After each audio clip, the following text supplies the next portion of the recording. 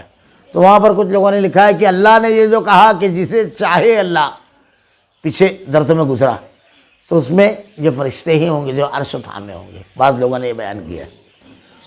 اس پر اپنے رب کی تسبیح، یہ فضیلت ان کی سمجھ میں آتی ہے، حمد کے ساتھ ساتھ کرتے ہوئے اس پر ایمان رکھتے ہیں۔ اب یہ اللہ تعالیٰ فرشتوں کی صفت بیان کر رہا ہے، تسبیح کرتے ہیں، حمد کرتے ہیں، اس پر ایمان رکھتے ہیں۔ اپنے کتنی بڑی تسلی ہے۔ اللہ کا عرش اٹھانے والے فرشتے بھی کون؟ تیری برادری کے نہیں ہیں، تیرا تعلق نہیں ہے ان سے، ایمان والے ہم ہیں۔ تمہارے خالہ اور چچا کے لڑکے تو گزر گئے، فرعون و حامان، جن کو تم جانتے بھی نہیں۔ یہ سب سے بڑی تسلی کس کے لیے؟ اس کے لیے، اہل ایمان کے لیے۔ اور ایمان والوں کے لیے استغفار کرتے ہیں، اب اگر ہم ایمان والے ہیں تو کون استغفار کر رہا ہے ہمارے لیے؟ عرش والے فرشتے. اور کیا مانگتے ہیں؟ یہاں دنیا میں ہم پریشان کر رہے ہیں. ایمان پختہ رکھیے، اس کی طرف نظر نہ اٹھائیے، اس سے امید نہ لگائیے. اللہ انعام دینے والا، توبہ قبول کرنے والا، بخشنے والا، عذاب دینے والا، قدرت والا ہے. یہ ساری چیزیں اللہ کے اختیار میں. اب اللہ سے کون مانگ رہا ہے؟ وہ نہیں جو پیدا ہونے کے بعد نیک ہوا، بڑی لمبی عمر تک تو اس کو سمجھتے ہی نہیں تھا. 2-3 سال تک تو اپنا پاخانہ بھی نہیں صاف کر پاتے تھے، کتنے بھی بڑے ولی ہوں. تو نماز نہیں، کچھ نہیں. یہ اللہ تعالیٰ کی رات دن تسبیح بیان کرنے والے، کبھی اللہ نے گناہ کی صفت ہی نہیں بیان رکھی ہے. یہ کیا کہتے ہیں؟ اے ہمارے پروردگار. ایمان والوں کے لیے استغفار کرتے ہیں، اللہ معاف کر دے رب العالمین کو. کون مانگ رہا ہے؟ کتنا بڑا احساس ہے. مومن ہاتھ میں نہیں رہے گا. کون استغفار کر رہا ہے؟ ارے دوسروں کے لیے، میرے لیے دعا کرنا. ایمان سیدھا رکھو. کون؟ اللہ کہہ رہا ہے، یہ کسی اور کی بات نہیں ہے. کتنا بڑا سینہ ہو جاتا ہے آدمی کا، کیسا مزاج. فرشتے جو اٹھائے استغفار کرتے ہیں، کہتے ہیں اے ہمارے پروردگار، تو نے ہر چیز کو اپنی بخشش اور علم سے گھیر رکھا ہے. اللہ تعالیٰ نے کہا نا، میری بخشش، میرا رحم میرے غضب پر غالب ہے. ہر چیز کو تو نے گھیر رکھا ہے رب العالمین. تو انہیں بخش دے. کن کو؟ جو توبہ کریں، جو ایمان والے ہیں، تیری راہ کی پیروی کریں. ان لوگوں کو جو توبہ کرنے والے، ایمان والے اور تیری راہ کی یعنی قرآن کو ماننے والے اور حدیث کو ماننے والے، تو انہیں دوزخ کے عذاب سے بچا لے. اب ہم کو فرشتوں کی دعا چاہیے. عام آدمی سے بھی بولتے ہیں نا ہم لوگ. تو اللہ تعالیٰ نے یہ کہہ دیا، یہ صفتیں اپنے اندر بیان کر لو، پیدا کر لو، توبہ کرو، ایمان رکھو، اللہ رب العالمین کے احکامات کی پیروی کرو. عرش کو اٹھائے ہوئے فرشتے ہمارے لیے دعا کریں گے. اور یہ معمولی چیز نہیں ہے. اگلے الفاظ دعا کے سنیے، دل سے، زبان سے نہیں. یہ یہاں سے الحمدللہ لکھ لے گا.